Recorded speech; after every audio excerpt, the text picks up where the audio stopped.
What's up, people? Welcome to the Dirt Bike Shed. That's my kid's second bike, and they gave that thing a hard time. What we're going to be talking today about, was that right? No, what we're going to be talking about today, yeah, that's better. What we're going to be talking about today is something called molarity. Molarity. We're going to be making molar solutions. Okay?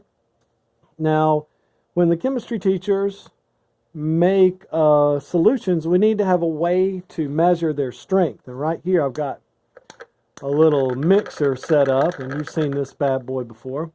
Little magnet in there that spins around. And what I'm going to do is I'm going to show you how to make a 1 molar solution of salt water. 1 molar.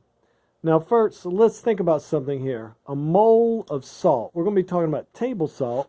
So table salt is NaCl.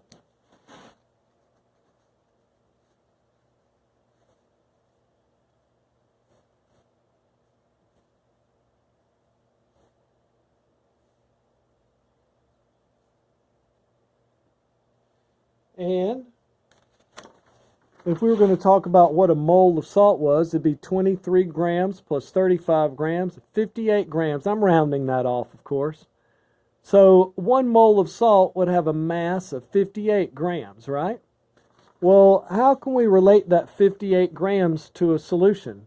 Well, the term molarity, at the top of this paper, the term molarity means this.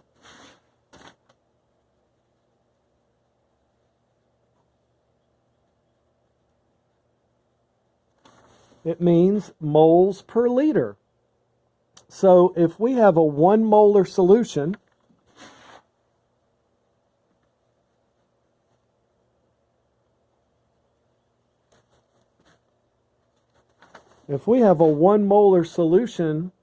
of salt water, see how I put the little aqueous on it? If we have a 1 molar solution of salt water, that means that the water has an equivalent saltiness of having 58 grams of water in 1 liter. Excuse me, 58 grams of salt. 58 grams of salt, if we put it in 1 liter, then we would have 1 mole per liter. Let's do it. So here I've got the scale. I've got a little paper on it. I've got it zeroed out. If I start piling salt on here, 58 grams is a lot of salt. Okay? You can see the numbers going up. Oop, I went over. I knew I was going to do that. Let's see here. See if I can get it down. Almost there. There we go. 57.74. We'll call that 58 grams. And we're going to take, there's an order for doing this. Okay? We're going to take the 58 grams of salt and we're going to pour it into our beaker. Okay, now the beaker doesn't have any water in it yet, so it's got 58 grams of salt. Now I'm going to take the distilled water and I'm going to pour it in the beaker until I have 1,000 milliliters or 1 liter. So now I'm going to start stirring. Let's talk really quickly about how to stir or how to get things to dissolve. And you can just think of things that you've done in your kitchen. 1, you can stir them. You put a spoon in there and you stir it. 2, sometimes you shake it. 3, wouldn't it be better if the water was hot, right? Wouldn't that make sense? So hot water, stirring, shaking. Those are ways that we get powders to dissolve, compounds to dissolve. So right now I'm making a 1 molar solution of salt water. So if I made this, I would label on the side of this, if I made this in the chemistry lab, when I was done stirring it up, on the side of the beaker I put a little sticker that said 1M NaCl. I would put a sticker just like this and attach to the side. And then if Mr. Jeff Coke came in, he would know that this was salt water, and he would know exactly how salty it was. Let's try some math with that. All right, my computer board is dead right now, so we're just going to do this the old-fashioned way. If I'm talking about 1 molar NaCl, 1 molar NaCl, that means I put 1 mole of salt in 1 liter of water. And you remember when I added this, I put the powder in first, okay? If I put the water in first and then added the powder, then the water level will go up. So we put the powder in first. 1 mole per liter is 1 molar. So when we talk about salt, that means 58 grams in 1,000 milliliters of water, or 58 grams in 1 liter, right? What if I was making 1 molar calcium chloride?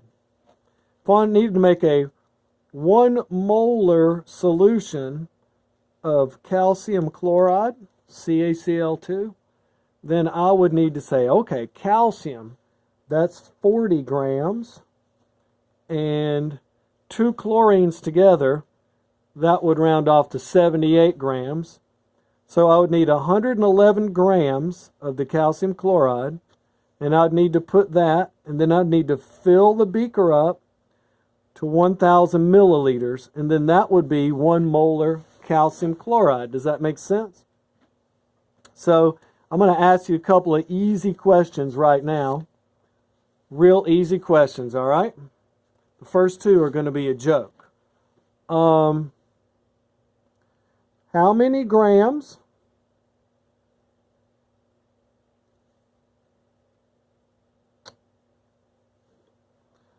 of sodium hydroxide are needed to make 1 liter of 1 molar solution? Okay, that's number 1. How many grams of sodium hydroxide? All right, well, and we're going to round these off to make it easy. Well, the answer is NaOH23 plus 16 plus 1, 40 grams. All right, that's easy. All right, let's try number 2. Same question. Yeah, Mr. Perkins, that's just a mole. Yeah, it is. That's just a mole. Whoops, I hit the camera with my hat. All right.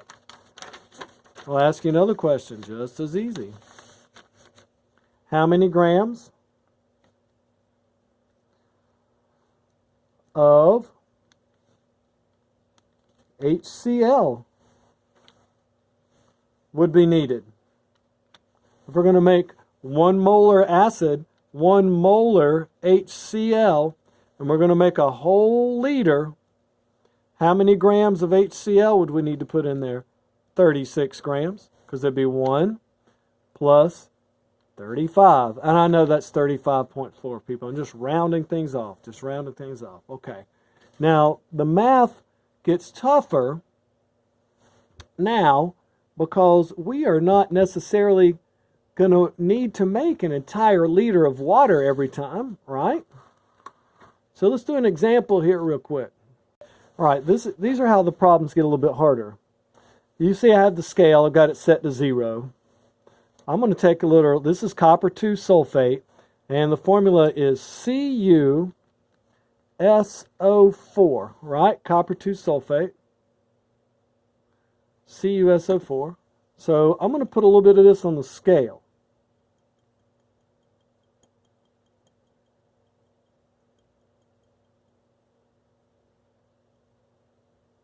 Now you guys are smart. We're going to call that 2.5 grams.